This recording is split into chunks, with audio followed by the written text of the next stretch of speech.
The U.S. Army wants to modify SpaceX's Starlink satellites to double as an alternative GPS system, quoting MIT Technology Review.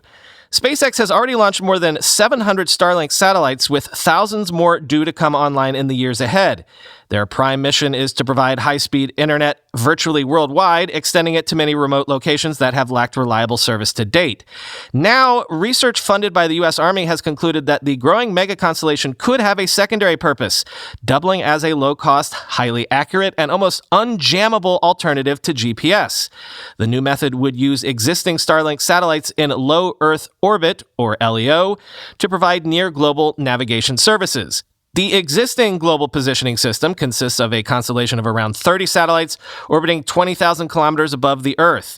Each satellite continuously broadcasts a radio signal containing its position and the exact time from a very precise atomic clock on board. Receivers on the ground can then compare how long signals from multiple satellites take to arrive and calculate their positions, typically within a few meters. The problem with GPS is that those signals are extremely weak by the time they reach Earth and are easily overwhelmed by either accidental interference or electronic warfare. The concept of using LEO satellites for navigation isn't new. In fact, some of the first U.S. spacecraft launched in the 1960s were transit satellites orbiting at 1,100 kilometers, providing location information for Navy ships and submarines. The advantage of an LEO constellation is that the signals can be 1,000 times stronger than GPS. The disadvantage is that each satellite can serve only a small area beneath it, so that reliable global coverage requires hundreds or even thousands of satellites, end quote.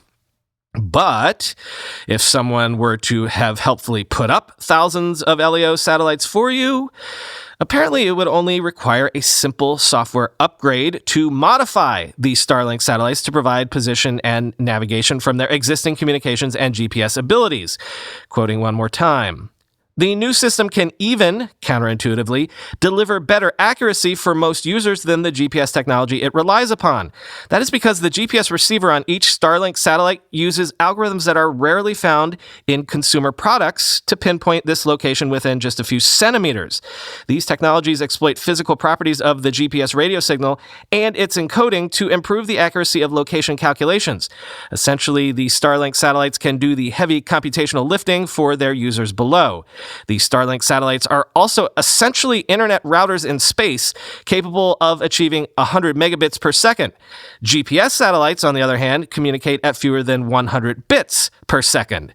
Quote, there are so few bits per second available for GPS transmissions that they can't afford to include fresh, highly accurate data about where the satellites actually are, says one of the researchers proposing this new plan. Quote, if you have 1 million times more opportunity to send information down from your satellite, the data can be much closer to the truth, end quote.